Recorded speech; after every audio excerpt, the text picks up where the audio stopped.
This accessibility nugget is about tables in emails. The first note is that if you can, tables should be included in accessible document attachments such as Word or Excel, rather than being placed in the body of an email. This is especially true for complex tables.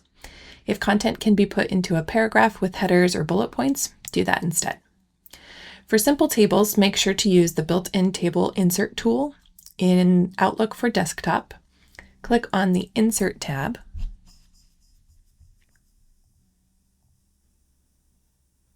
Then on Table, and then choose the number of rows and columns. You can always add more later. It is very similar for Outlook for the web.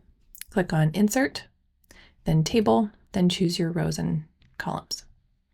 Tables are easier to read with banded color rows. So on the desktop Outlook under Table Design, which will appear once you've clicked on the table itself, you'll want to choose a table style from the options. As you can see, the colors provided in Outlook aren't necessarily accessible, so you can always change the colors.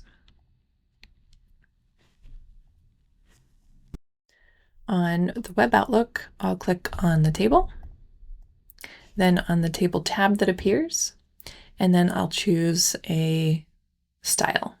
Similarly, some may be more accessible than others, so be sure to look at the color contrast of them and change it if necessary. Now I'll add some data. All right, I have some data. As you can see here, there are merged cells to show two different category groups. If we have something like this, it's better to create two different tables, as merged cells disrupt the logical flow of data when using assistive technologies, which makes it hard to understand the relationships between the data points. So instead, I've now split the table into two and provided text before both tables introducing them. Another thing you want to make sure not to do is having empty cells. Now I'll make sure that there are proper headers. So I'm going to click on the first row, and under Table Design, make sure that the header row is selected, which it is. Then I'm going to click on this right-click on this first row and select Table Properties, and then the Row tab. Here I'm going to unselect Allow Row to Break Across Pages and select Repeat as Header Row at the top of each page, and then hit OK.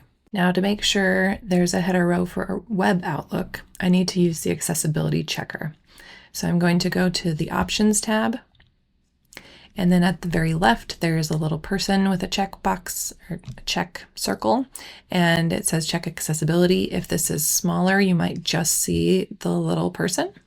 And I'm going to click on that, and then it's going to review it, and it says that tables must use header rows, and it has a button to fix this. So I'm going to click on that, and you can see it's changed the header row to be a header. However, it has also changed the color behind and the color of the text, and this is a dark color on a dark color, which is not accessible. So you will find that contrast within Microsoft products isn't necessarily always correct, so make sure to use your eyes and double check. So I'm going to highlight this first row, and I'm going to make that text white so that it's light on dark.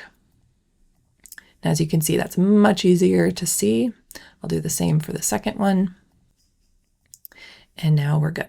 On the desktop Outlook, I'm going to add a caption. So I need to select the whole table. So I'm going to click on it, and then see this little box at the very top left. I'm going to click on that and then right click on it. And then one of the options is going to be Insert Caption, which I will select. And then I want to keep all of the defaults. I will do a single space, and then I will name this table. The captions should be brief, but complete an explanation of the data. They can be written as full sentences, especially if you have a more complicated table, or fragments using title case capitalization. And this is really telling the reader what to look for. So for this first table, I'm going to name it Student 5K Run Results. And then OK. And you can see it adds it right before. For Outlook on the web, It does not have captions, so instead I am going to put the text above the table and I'm going to use styles. So I'm going to add the introduction as header 1,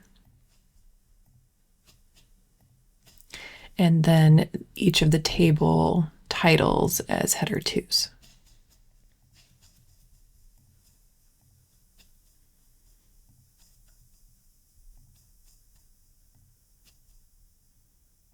And now both of these emails are ready to send out with accessible tables.